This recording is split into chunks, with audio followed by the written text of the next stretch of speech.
신명기 41번째 시간입니다. 오늘 말씀은 신명기 24장 6절부터 22절 말씀입니다. 6절, 7절 두 절을 합독하고 신명기 24장 6절부터 22절 말씀을 보도록 하겠습니다. 그러면 신명기 24장 6절, 7절 말씀을 한 목소리로 합독하도록 하겠습니다. 사람이 맷돌이나 그 윗짝을 전당 잡지 말지니 이는 그 생명을 전당 잡음이니라. 사람이 자기 형제 곧 이스라엘 자손 중 한 사람을 유인하여 종으로 삼거나 판 것이 발견되면 그 유인한 자를 죽일지니 이같이 하여 너희 중에서 악을 제할지니라. 아멘. 지금 신명기 24장을 지난주 금요일에 이어서 오늘 봅니다. 오늘은 다 볼 건데요. 그래서 6절부터 22절까지를 보도록 하겠습니다. 뭐 크게 두 단락인데 첫 번째 볼 게 이제 6절부터 9절입니다. 그러니까 이 전 사회적으로 볼 때 가장 약자를 좀 보호하는 어떤 그런 규례에 대한 기본 그런 기본 규례입니다. 사회적으로 이게 극빈자의 생존권을 보장하기 위한 부분이라고 보시면 됩니다. 예를 들면은 맷돌을 전당 이렇게 잡는 것을 금지하는 거죠. 이게 지금은 뭐 맷돌을 안 쓰지만 그 당시만 해도 이 맷돌이 없으면 갈아먹지 못하잖아요. 그러니까 이게 필수품인데 그거마저도 뺏어가 버리면 그 사람은 이제 먹고 살 수가 없는 상황입니다. 그런 것들을 뭐 하는 겁니까? 뺏어가지 말라는 거죠. 또 유괴범이죠, 한마디로. 유괴범을 철저히 이렇게 뭡니까?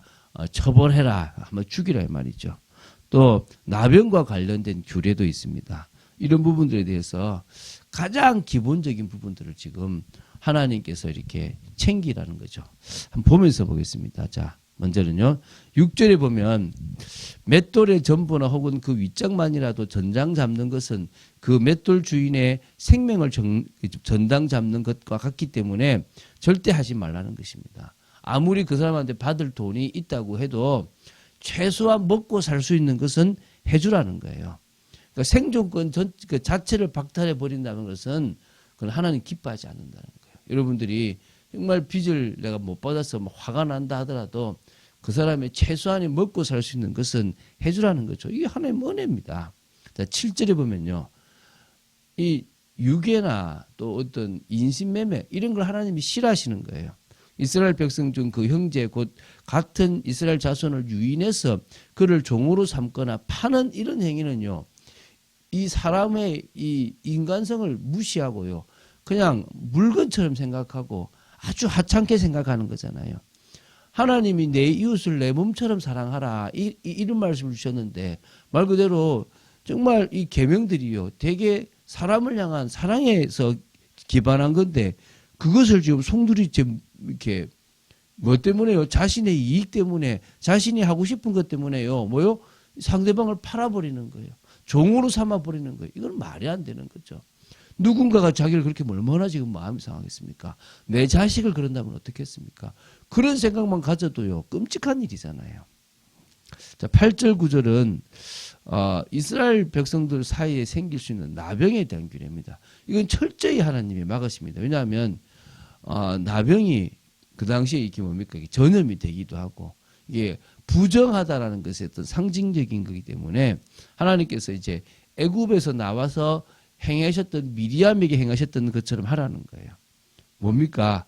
미리암이 선지자고 또 그 모세라는 지도자의 친누나였지만 하나님은 그럼에도 불구하고 이 나병 걸렸던 이 미리암을요 진영 바깥으로 나가서 7일 동안을 머무르게 하고 나서 치유가 된 이후에 돌아오게 하셨거든요. 그러니까 너무나 부정하고 불의한 거기 때문에 절대적으로 그 나병 걸린 자의 처리 방법에 따라서 규례에 따라서 해라는 거죠. 왜? 신앙 공동체를 가장 유지하라는 겁니다. 자, 이제 10절부터 12절이 다음 볼 건데요. 각종 유형별 사회적 약자 보호 규례입니다. 앞에는 가장 극빈자들을 위한 거라면 이제는 유형별입니다. 가난한 자를 위한 담보 규례, 뭐 품꾼의 품삯, 또 연대 처벌이죠. 뭐 연좌제 같은 건데 그런 거 하지 말라는 거.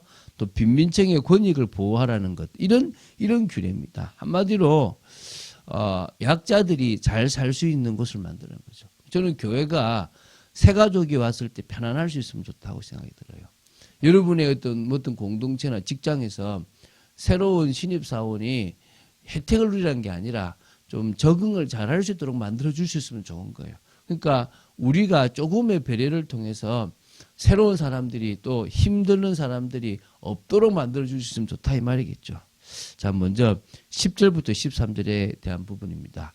가난한 자를 위한 담보규례입니다. 이웃에게 돈을 구워주고 전당물을 취할 때는 그 돈을 꾸는 사람의 집을 직접 들어가서 전당물을 취하지 말고 그 돈을 꾼 자가 밖으로 가서 나온 전당물을 취하라는 것입니다. 그래서 그 전당물을 준 자가 가난한 자라면 그 전당물을 가지고 이렇게 집에 가서 자지 말고 해가 지기 전에 다시 그 전당물을 주인에게 돌려주라는 거예요.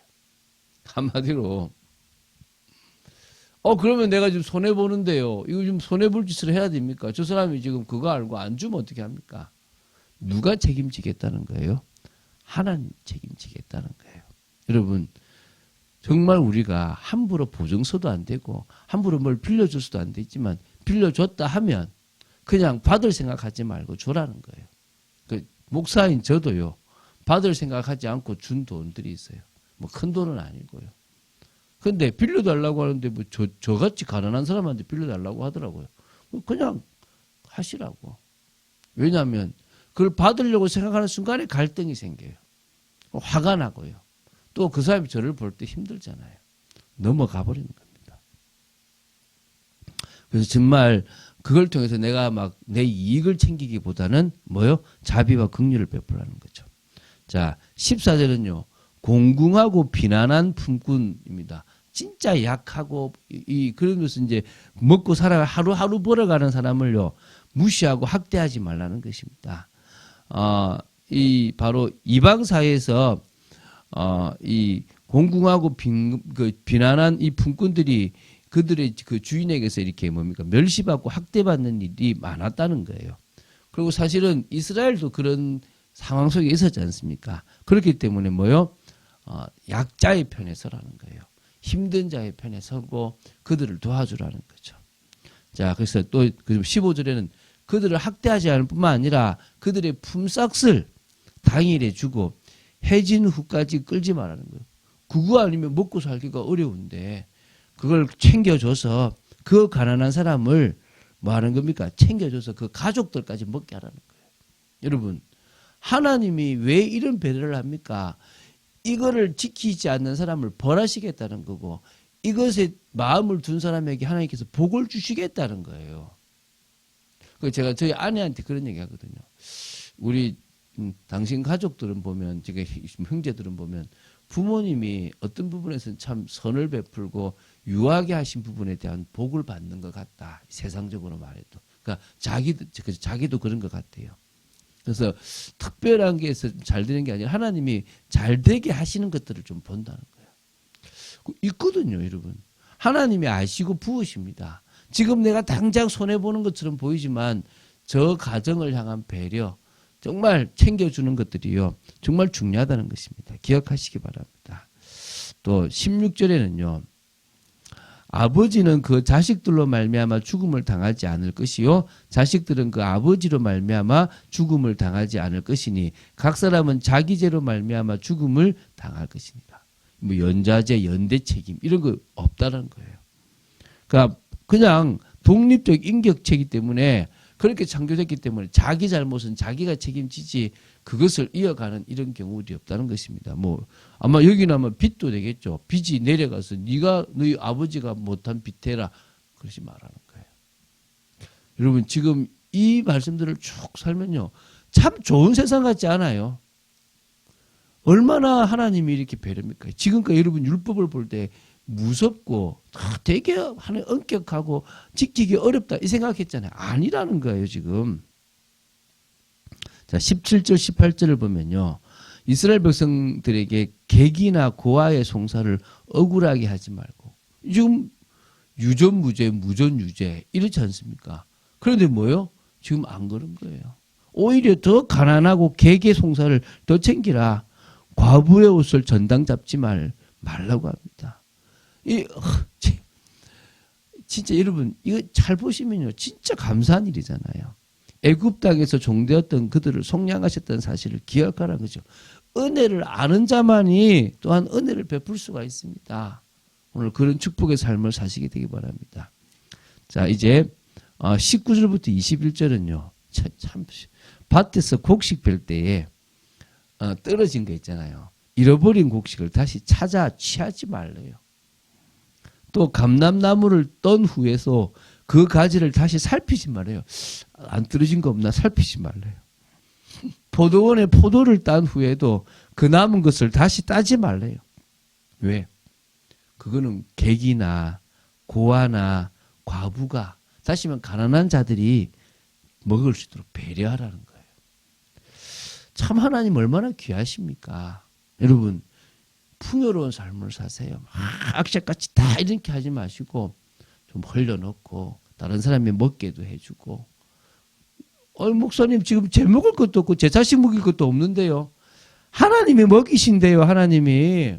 그래서 22절에 애굽 땅에서 종되었던 것을 기억하고 하나님의 은혜임을 알고 나누라는 것입니다. 가장 우리가 힘든 사람을 배려할 수 있는 그런 사회를 만들어가라는 거예요. 어쩌면 새 정부가 출범했는데 이럴 수 있으면 참 좋겠죠. 있는 사람을 대변하는 그런 어리석은 거 말고 몇 사람들의 특권층에 또 어떤 당에 치우치는 것이 아니라 오히려 약한 자, 힘든 자를 배려할 수 있는 그게 하나님께서 만드시고 싶었던 이 신앙 공동체 나라입니다. 그래서요. 이걸 위해서 하나님 우리에게 뭘 주냐? 재능을 주셨고 전문을 주셨고 그것을 통해서 하나님 나라를 이루라는 거예요. 계속 우리가 전문에 대한 이야기를 할 건데 올해 그런 이야기들을 쭉 들으면서 우리의 인생이 복음 안에서 바뀌어지는 축복을 누려야 될 줄로 믿습니다. 그런 귀한 응답을 누리는 그래서 흔들리지 아니하고 하나님의 뜻을 이루는 여러분 되시기를 주 예수 그리스도 이름으로 축원드립니다. 주는 그리스도시요 살아계신 하나님의 아들이심을 고백합니다. 하나님의 자비하심, 긍휼이 얼마나 큰지를 알 수 있습니다. 자본주의 사회가 이익 중심으로 가버리면서 인간성까지 말살해버리는데 아버지 하나님 이 정신을 안다면 우리가 자본주의의 장점과 또 가난한 자들을 향한 배려까지 될 수 있는 그런 축복이 될 줄로 믿습니다. 교회가 이 일에 헌신할 수 있게 하시고 저희들이 이런 삶을 살아갈 수 있도록 지켜주시옵소서. 주 예수 그리스도 이름으로 기도드립니다. 아멘.